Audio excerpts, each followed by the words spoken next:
Como deixar o zoom em português? Bem, com o programa aberto aqui na tela, você vai vir aqui aproximadamente no lado direito da tela, perto do relógio, e vai identificar essa setinha aqui, onde ele diz mostrar ícones ocultos. Você vai clicar sobre essa opção, e aí você vai ver o ícone oculto aqui do zoom.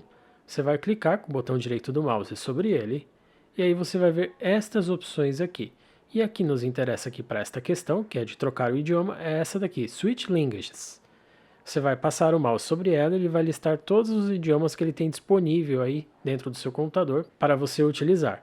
Você vai então clicar aqui em português ou no idioma da sua preferência. Feito isso, ele vai reinicializar e vai aparecer aí para você ingressar em uma reunião, entrar e já vai aparecer com os menus em geral em português. Agora eu vou ficando por aqui, eu espero que essa dica rápida aí tenha ajudado você.